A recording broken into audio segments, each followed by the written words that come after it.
Baik, kembali di Perempuan Bicara, saya ingin langsung ke Mbak Popi ya. Tadi sudah kita lihat ekspresi dari Susi. Apa yang bisa dibaca dari situ Mbak Popi? Ya, dari gambaran tadi itu kan ada beberapa pertanyaan ya. Jadi gini, saya mengambil basicnya dulu secara psikologis gitu setelah saya pelajarin ya. Jadi kalau misalnya kalau orang jawabannya itu benar, akurat, dia akan menjawab spontan. Oke. Nah, sama hal dengan Susi ini. Jadi kalau misalnya jawaban ditanyakan sama hakim itu jawabannya benar, maka dia akan jawabnya spontan. Tapi kalau misalnya ada penundaan itu, ini seperti yang kita lihat ya. Ya, ini kan lihat ke atas ya. Di sini lihat ke atas kita harus samain dengan kalimat yang diajukan. Jadi kita harus dengerin dulu kalimatnya, baru kita ngasih statement gitu kan. Jadi kalau micro expression itu kan word per word gitu. Jadi satu kata per kata kita lihat ekspresinya. Di sini kan pertanyaannya kalau memang tadi kita udah dengar sama-sama nih, ikut pindah nggak? Ikut, itu cepat, itu akurat. Kemudian pas lagi ditanyakan apakah Pak Ferdi Sambo sering ada di rumah Saguling, dia diam lama ngelihat ke atas gitu kan. Berarti ada pending. Ini ya. Lihat spending, lihat ke atas. Memending itu mengambil informasi dari otak sebelah kiri. Menahan ya, menahan berbicara. Iya, dia menahan dulu untuk memfreeze-kan pikirannya untuk mengkolek informasi dari di sebelah mana informasi tersebut disimpan gitu loh. Jadi berpikir dulu, ini jawabannya apa. Maka pada saat dia berpikir dulu jawabannya apa, tidak langsung spontan, ia berusaha memberikan jawaban yang tepat nih gitu loh. Tapi perbedaannya menahan untuk menjawab karena mengingat dengan menahan menjawab untuk menghafal itu apa? Kalau menghafal bisa berpikirnya gini, kayaknya nggak ada dalam hafalan aku nih. Kok ini emang pakai hafalan ya? Maksudnya gini, kan tadi pertanyaannya itu tuh. Bedanya apa antara mengingat dan menghafal? Menghafal gitu. Kalau mengingat dia akan hati-hati. Karena sebelumnya udah ada statement, kamu kalau ngasih jawaban salah-salah nanti kamu bisa jadi terdakwa loh. Itu membuat ia memendingkan jawaban nggak boleh salah, jawaban nggak boleh salah. Tapi dia berpikir jawabannya apa ya? Ada 3 alternatif, tidak ada dalam hafalan gitu kan, kemungkinan tidak ada dalam memorinya atau tidak paham dengan pertanyaan itu sehingga mencari data yang mana ya, karena pertanyaannya seberapa sering. Seberapa sering itu dia berpikir, kayaknya karena jawabannya di menit kesekian, seberapa sering kan berkali-kali ya hakim bertanya ya, itu ada jawaban yang menurun. Sering ke Saguling. Jadi tadinya intonasinya agak sering, yakin gitu ya, itu menurun. Kita ngeliat di ujung kalimatnya menurun. Menurun itu setelah ngelihat ke atas ya, melihat ke atas itu dia hope, harapan, mencari-cari alternatif. Makanya lihat ke atasnya kanan sama kiri. Jadi kalau kanan itu mengambil dari otak sebelah kanan atau otak sebelah kiri nih. Nah data itu gak ada. Di data di kedua otaknya gak ada. Jadi kalau dugaannya tadi dugaan berbohong atau dugaan berkelit, tidak pandai berkelit atau berbohong? Tidak ada di dalam pikirannya. Bisa jadi asumsi tidak dilatih, bisa jadi asumsinya tidak ada informasi itu, bisa jadi asumsinya sering itu ya apa ya sering. Karena pada saat dijawab intonasi menurun, itu ragu. Dan ini dinilai pasti? Ragu itu berarti ada kecemasan, enggak yakin, makin nurun. Karena berarti asumsi saya bisa jadi memang tidak ke sana. Tidak rutin, bisa jadi cuman sekali tapi tidak nginap. Karena dia harus mempertahankan konsistensi jawabannya. Jadi dia kenyataannya bisa saja seperti itu.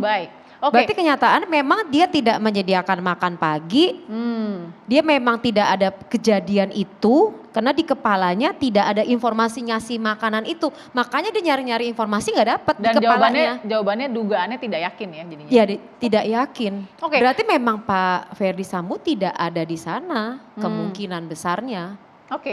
Itu bisa dianalisa dengan tidak cukup sulit begitu ya? Kita ngelihat lagi pada saat video selanjutnya, pada saat dikonfrontir nih kedua-duanya, makanya si Baradae itu kan pada saat saya keberatan akan statement pertama, kedua, ketiga, lihat nggak ekspresi wajahnya? Nunduk, tidak berani ngelihat sama sekali di video. Oke. Nunduk itu artinya apa? Nggak berani. Bahwa informasi tersebut benar adanya, asumsi pertama. Nunduk karena pengalaman emosional, nunduk karena mungkin banyak kamera atau tertekan. Tapi yang jelas kalau memang itu benar dia akan tegak dong. Dan cukup yakin. Ya, baik. posisi badannya juga tidak tegak. Kalau Baradae kan open ya, jadi kalau open semuanya begini berarti dia siap menerima informasi. Tapi perhatiin, Susi itu maju dan nutup.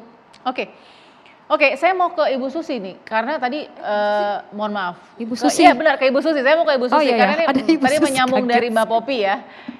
Ini kita lama-lama kayak hakim juga salah menyebut nama ya, karena saking banyaknya nama dalam persidangan. Oke, Ibu Susi yang di Palu, Wakil Ketua LPSK. Ibu Susi, Ibu yang paling paham betul di sini definisi saksi, apalagi yang dalam perlindungan LPSK.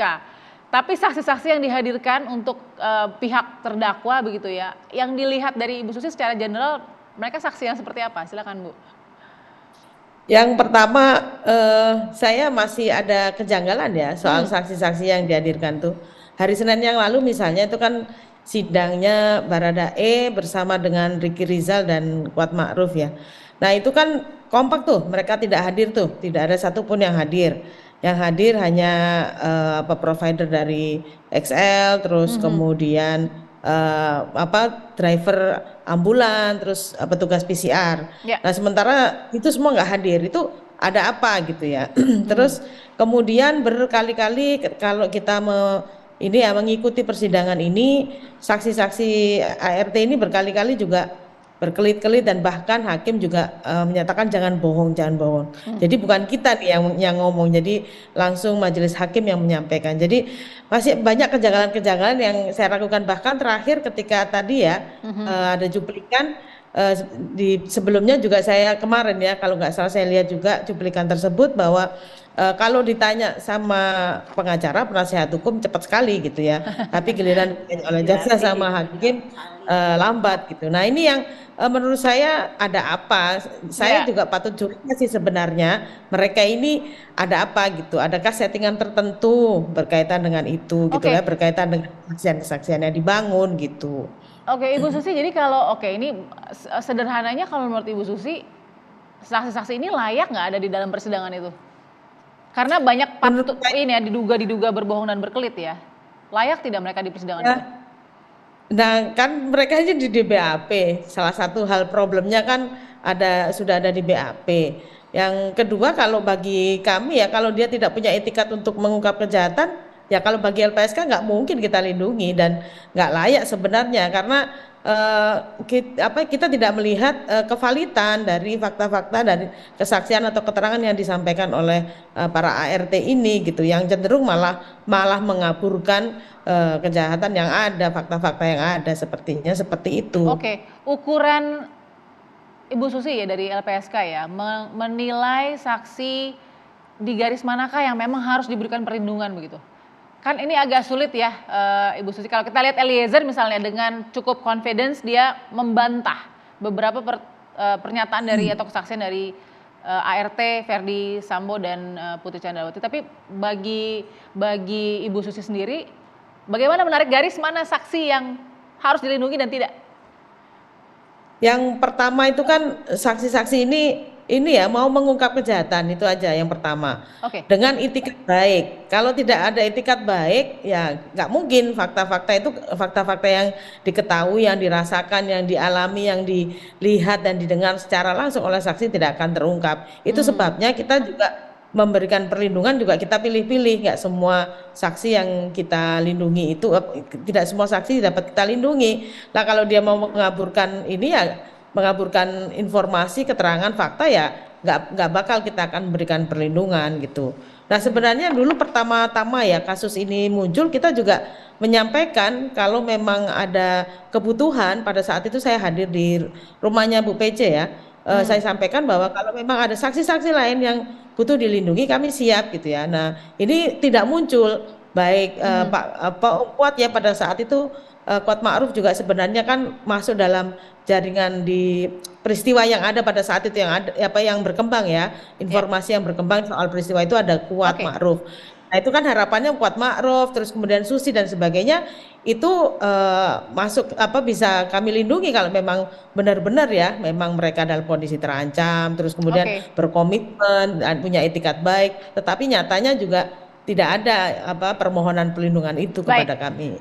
Oke, saya quote dulu sebelum saya lanjut nanti dengan bagaimana Bu Elsa menanggapi ini ya. Saya quote dulu tadi dari Ibu Susila Ningtyas, Wakil Ketua LPSK, saksi-saksi yang dihadirkan ini ya, khususnya yang baru ini ya, Ibu Susi, yaitu mungkin contohnya Susi dan Qadir misalnya, itu tidak layak begitu ya ada di dalam persidangan. Sesaat lagi di Perempuan Bicara.